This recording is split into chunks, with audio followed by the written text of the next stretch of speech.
আপনারা জানেন বর্তমানে শনি বক্রী অবস্থায় এখন মীন রাশিতে অবস্থান করছে। এই অবস্থায় মীন রাশির জাতক জাতিকাদের উপর বক্রী শনি বেশ গুরুত্বপূর্ণ প্রভাব অবশ্যই ফেলবে।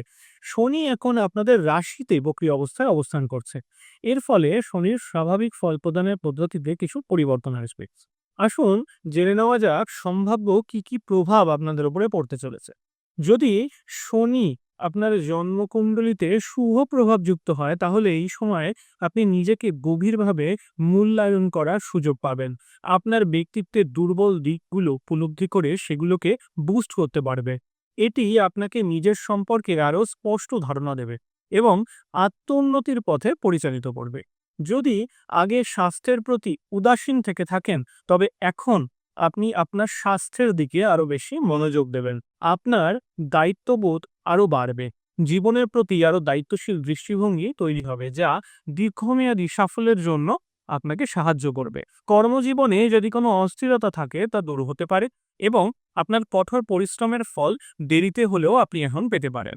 যদি আপনার জন্মকুণ্ডলীতে শনি অশুভ প্রভাবযুক্ত হয়, তাহলে শারীরিক ক্লান্তি, দুর্বলতা বা মানসিক চাপ অনুভব করতে পারেন। অস্থি বা নার্ভ সম্পর্কিত পুরনো স্বাস্থ্য সমস্যা আবার মাথাচাড়া দিতে পারে। গুরুত্বপূর্ণ বিষয়ে সিদ্ধান্ত নিতে ডিলেমা বা দেরি হতে পারে। নিজের কাজের প্রসেস নিয়ে কনফিউশন ক্রিয়েট হতে পারে আপনার। সাময়িকভাবে আত্মবিশ্বাসে ঘাটতি দেখা দিতে পারে। ব্যক্তিগত বা পেশাগত সম্পর্কে কিছু ভুল বোঝাবুঝি বা দূরত্বের সৃষ্টি হতে পারে। আপনার আচরণ নিয়েও কিন্তু প্রশ্ন উঠতে পারে। আপনার স্বাভাবিক আচরণে কিছু পরিবর্তন আসতে পারে, যা অন্যদের কাছে আনএক্সপেক্টেড মনে হতে পারে। এই পরিস্থিতিতে আপনারা কি করবেন? নিজের স্বাস্থ্যের দিকে মনোযোগ দিন। স্বাস্থ্য সংক্রান্ত কোনো পুরনো সমস্যা থাকলে চিকিৎসকের পরামর্শ নিন।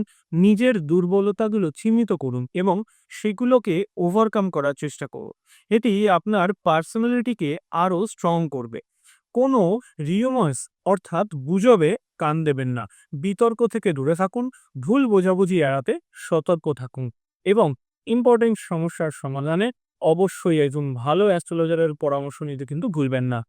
এই ভিডিওটি যদি আপনার ভালো লেগে থাকে, তাহলে অবশ্যই লাইক করবেন এবং এরকম আরও ইনফরমেটিভ ভিডিও দেখতে হলে আমার চ্যানেলটিকে কিন্তু সাবস্ক্রাইব করতেই হবে। নমস্কার।